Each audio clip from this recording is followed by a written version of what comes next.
बिस्मिल्लाहिर्रहमानिर्रहीम। हम उम्मीद करते हैं कि आप खैरियत से होंगे। 3 महीने होने वाले थे। अलीना अपने हम जमात जाहिद के साथ एक किराए के मकान में रहती थी। सुबह दोनों इकट्ठे यूनिवर्सिटी जाते और इकट्ठे ही वापस आते थे। इससे पहले वो अपनी यूनिवर्सिटी की गर्ल्स हॉस्टल में रहती थी, मगर जाहिद की मोहब्बत में गिरफ्तार होकर वो उसके बगैर निकाह के बीवी का किरदार अदा कर रही थी, जिसे आम जुबान में गर्लफ्रेंड कहते हैं।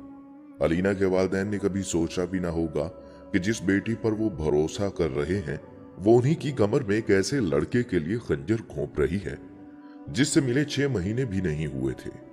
रोज रात को जाहिद के दोस्त भी मकान में आ जाते और अलीना, जिसने कभी अपने भाइयों को पानी तक नहीं पकड़ाया था, वो जाहिद के दोस्तों को सालन, रोटियां और चाय बना कर देती थी।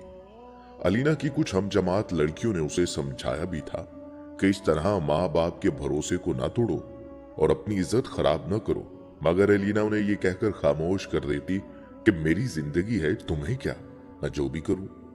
2 साल गुजर चुके थे। इस दौरान अलीना ने जाहिद को बहुत मर्तबा कहा कि हम निकाह कर लेते हैं, मगर जाहिद उसे हर बार टाल देता। यह सिलसिला इसी तरह से चलता रहा। अलीना ने बहुत चालाकी दिखाई और अपने वालिदैन को इस सब की बिल्कुल भी खबर ना होने दी। अलीना उम्मीद से हो चुकी थी। जब उसने जाहिद को बताया तो वो चौंक सा गया। जाहिद को यह सुनकर गुस्सा आ गया। 2 दिन गुजर गए, मगर जाहिद ने अलीना से बात तक न की। वो शख्स जो 2 साल से दिन रात मोहब्बत के नगमे गाता था, अब वो अलीना की तरफ देखना भी पसंद नहीं करता था। अलीना भी जाहिद के इस रवैया से बहुत परेशान थी। दूसरी परेशानी उसके पेट में पल रही थी। अब जाहिद रात को देर से घर आता और आकर खामोशी से सो जाता। अलीना रात रो रो कर गुजार देती, मगर जाहिद को उसके रोने से जरा भी फर्क नहीं पड़ता था। एक दिन अलीना ने जाहिद के करीबी दोस्तों को जाहिद की मौजूदगी में बुलाया और उन्हें पूरी बात बताकर कहा, भाई प्लीज आप जाहिद को समझाएं और इससे पूछे ये मुझसे बात क्यों नहीं करता, मेरा कसूर क्या है। जाहिद के दोस्त उसी तरह के थे। उन्होंने जाहिद से बात करना शुरू की। एक दोस्त बोला कि तुम निकाह क्यों नहीं कर लेते। अलीना बोली, मैंने बहुत बार कहा है मगर ये सुनते ही नहीं। जाहिद ये बात सुनकर हंस पड़ा। सब लोग हैरत अंगेज निगाहों से जाहिद को देख रहे थे। जाहिद ने अलीना को कहा, तुम बाहर जाओ।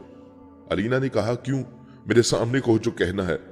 जाहिद गरज कर बोला, दफा हो जाओ इधर से। अलीना रोती हुई कमरे से बाहर चली गई।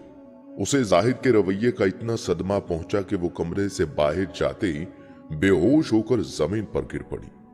इसका इल्म न जाहिद को हुआ न ही उसके दोस्तों को। वो लोग अपनी बातों में मसरूफ हो गए। जब अलीना को होश आया तो उस कमरे से आने वाली जो बातें सुनाई दी वो ये थी, यार तुम लोग पागल हो गए हो क्या, मैं इससे शादी क्यों करूं, पेट से हो गई तो क्या हुआ, इसको अस्पताल ले जाकर सारा काम सीधा कर दूंगा, और वैसे भी पता नहीं जो बच्चा इसके पेट में पल रहा है वो मेरा है भी सही कि नहीं, मुझे तो लगता है किसी और का होगा, लेकिन अब तो मैं फंस गया हूं। तुम लोग ही बताओ, जो अपने माँ बाप को धोखा देकर 2 साल से मेरे साथ सो सकती है वो मुझे धोखा देकर किसी और के साथ नहीं सो सकती क्या। क्या पता तुम में से भी किसी के साथ इसका चक्कर चल रहा हो और मुझे इल्म ही ना हो। बस 2-3 दिन तक इसे अस्पताल ले जाकर अबॉर्शन करवाता हूं, फिर 2 साल और मौजे लूंगा, फिर इसे भगा दूंगा। अब मेरा मायार ये तो नहीं कि मैं इससे शादी करूं। चलो मुफ्त की नौकरानी मिल गई है, मजे करो, और तुम लोग ज्यादा हाजी ना बनो, तुम्हारे कारनामे भी मुझसे छुपे नहीं। जाहिद और उसके दोस्त जोर जोर से हंस रहे थे। एक लड़का बोला, यार जाहिद हमारा हिस्सा कब देगा। अरे यार अब ये तुम्हारी ही है, बस बच्चे वाला मामला सेट कर लो, उसके बाद सब मिलकर मजे करेंगे। अब तो वो सो रही होगी, कल जब बिस्तर गर्म करूंगा तो वीडियो बना लूंगा, फिर ये हम सब की रखेल बनकर रहेगी और कुछ बिगाड़ भी नहीं सकेगी हमारा। अलीना को अपने कानों पर यकीन नहीं हो रहा था। वो अपने कमरे में गई और अंदर से लॉक करके पूरी रात अपनी गलतियों को रोती रही। सुबह 5 बजे जाहिद ने दरवाजा बजाया। अलीना ने दरवाजा खोला और मुस्कुराते हुए चेहरे से जाहिद का इस्तकबाल किया। जाहिद भी अपने बनाए गए प्लान पर अमल करते हुए होंठों पर मुस्कान सजाए हुए था। उसने अलीना को गले लगाया और कहा, सब दोस्त जा चुके हैं, मैंने तुम्हारा बहुत दिल दुखाया है, चलो आज सारा हिसाब बराबर कर देता हूं। ये कहकर वो बेड पर लेट गया। जाहिद ने अपनी कमीज उतारी ही थी कि अलीना ने चाकू जाहिद के सीने के आर पार कर दिया।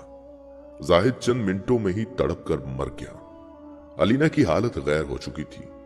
वो फर्श पर लेट गई और जारो कतार रोने लगी। 7 बजे वो उठी। जाहिद की लाश बेड पर पड़ी थी। उसका मुंह अलीना की तरफ था। अलीना ने हकारत भरी नजरों से देखा और एक लात मारी तो जाहिद का मुंह दीवार की तरफ मुड़ गया। अलीना ने कपड़े बदले और बुर्का पहनकर बाहर निकल गई। वो खुद से बातें कर रही थी और अपनी किस्मत को कोस रही थी। अब उसे अपनी गलतियों पर पछतावा हो रहा था, मगर अब वो अपनी गलतियां सुधार नहीं सकती थी। उसने खुद से कहा, मेरे साथ ठीक हुआ, मेरी जैसी का अंजाम यही होना था। मेरे वालिदैन ने मुझ पर भरोसा किया और मैंने एक अजनबी दरिंदे की खातिर अपना मजहब, बाप का मान, भाई की इज्जत, मां का एतबार और अपनी आबरू सब लुटा दी।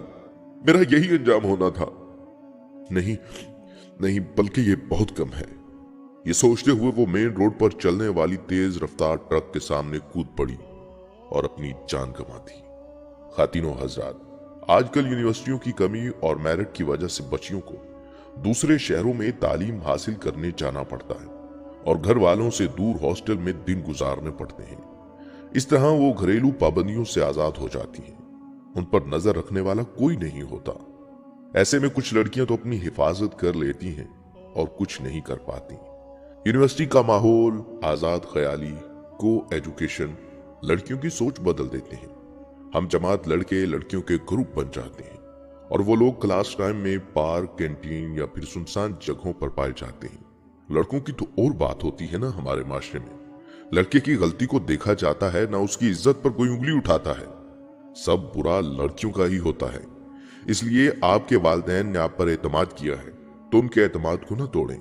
जब बेटी घर से बाहर भाई के साथ भी चली जाए तो माँ बाप को फिक्र लगी रहती है। सोचें, अगर उन्होंने आपको खुद से दूर, घर से दूर भेजा है तो दिल को किस तरह समझाया होगा। आपको क्या लगता है आप हॉस्टल में सुकून की नींद सो रही हैं तो आपके वालिदैन, भाई बहन भी सुकून से सोते होंगे? बिल्कुल नहीं। उन्हें हर लम्हा आपका ख्याल आता होगा। उनकी मोहब्बत का अंदाजा आपको तब ही हो जाता होगा जब आप महीने 2 महीने बाद अपने घर जाती हों। आप तालीम हासिल करने आई हैं, तालीम हासिल करें, फजूल कामों में ना पड़ें। अपने काम से काम रखें, पर्दे का ख्याल रखें। जब तक आपका चेहरा छुपा हुआ है कोई आपको गंदी नजर से नहीं देख सकता। इसीलिए इस्लाम ने पर्दे का हुक्म दिया है। अक्सर लड़कियों का लिबास घर में और तरह का होता है और यूनिवर्सिटी में और तरह का। आप किसी और को धोखा नहीं दे रही, अपने आप को और अपने वालिदैन को धोखा दे रही हैं।